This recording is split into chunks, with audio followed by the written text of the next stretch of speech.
Now, students in many border communes have faced unsafe long-distance travel or unstable living conditions just to attend school. And right now, the party and the government are rolling out a major initiative to build a new network of inter-level boarding schools, following the Politburo's conclusion number 81 and the government's resolution 298. Now, these documents lay out a clear mandate: strengthen education access in 248 border communes by bringing safe, modern schooling closer to where children live. And across multiple northern, central, and southwestern border provinces, construction is now happening simultaneously. And together, these numbers reflect Vietnam's commitment to improving education in remote border regions, helping students live safely on campus, attend schools regularly, and access the facilities and support they need to learn and thrive.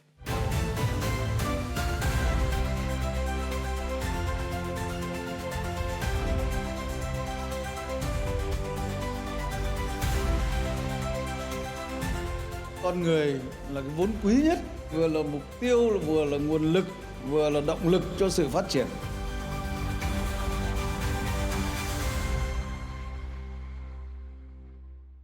Beyond the immediate benefits of improved facilities, the construction of these schools reflects a broader vision to prioritize inclusive development, support vulnerable communities, and strengthen human resources in areas essential to national security and socio-economic growth. To explore this further, we are joined today by Ms. Lê Quỳnh Lan, Country Director of Plan International, who will share her insights of the potential impact of these new schools on equitable access to education, child well-being, as well as future opportunities for ethnic students. So first of all, thank you so much for coming over to The Point today. Yeah, thank you. So I guess to begin, we really have to talk about the parties and government's really ambitious initiative to build 248 schools in border communes. So in your opinion, why is this initiative very significant at the moment? As a child rights organization, we really highly appreciate the government's commitment to promote the inclusive and equality education for all children. Last week, when we just completed one dormitory in Ta Nhiều commune, and it's also add more 120 children who can stay in school. And when I talked with that girl, she in the seventh grade, she said that she started to study in boarding school in her commune since she was in the third grade. It means 8 years old.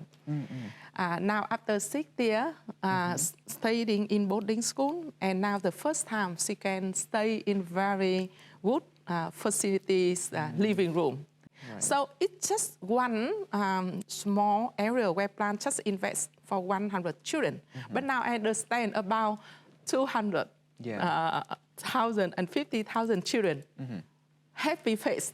Yes. We also to see. So just I think that it's really, thinking for the future. All the children really enjoy and they love school. Yeah. And they also to see the importance of education. Investment in education also brings a lot of spillover benefits as well. So what kind of effects and benefits that you will see coming to the children in border communes with these new facilities coming to them? The children stay in boarding school. They can access to the nutrition foods. Enough 3 meals per day. Yes. The second thing, because they stay there and they can, get further the support, psychological support from the teacher.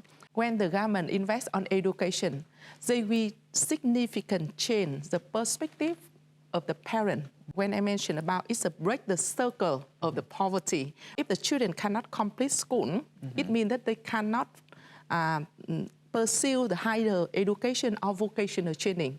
And it means they do not have enough skill for the future. Children in ethnic groups also have their own cultural backgrounds. So how do we negotiate to make sure that the children can still retain that very precious cultural values? Thank you for raising this important question, because based on our experience working more than 30 years, to preserve the culture of different ethnic groups, it's important that the community, they are the person who really inspired by the culture and they keep the children there. The children, they are capable, they are talents. Yes. So engagement children in the whole process to become the owner of the school. They are not benefit, but they are the owner of school. So for sure that the maintaining the school, maintaining the safe and enabling environment for all children. It also the right of the children to participate.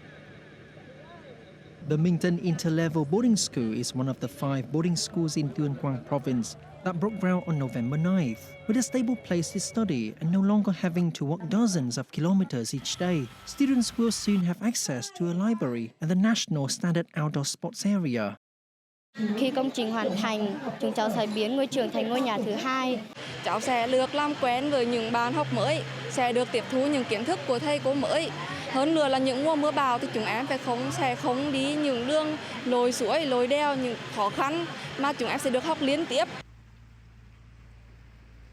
Vietnam currently has nearly 1,000 general education schools in border communes, but only 22 of them are ethnic boarding schools, less than 3%. The first construction projects are now underway, opening the door to stable long-term learning opportunities and offering hope to thousands of children in remote areas. Bà con với con cháu rất mừng. Mai kia nếu mà học đến cấp 3 thì khỏi đi ra ngoài xa. Under the government's plan, 100 schools must begin construction in 2025 and be ready for use in the 2026-2027 academic year.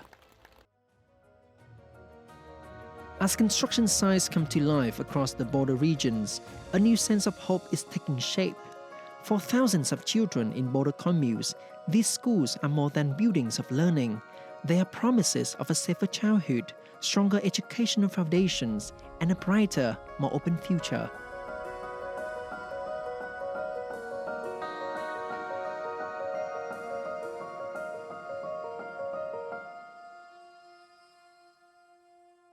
You know, looking ahead to the future, what should Vietnam focus on next to ensure equitable access to education for all children, particularly in remote areas like the one you've just mentioned?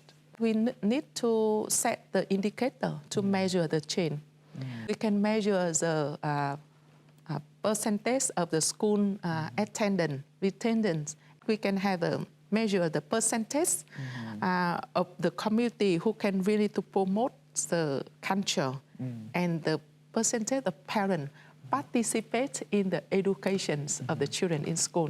And another dream I want to see in 2045, because we will have thousands of the teachers who are the ethnic group, who are the current students come from the school today. They are students today that year.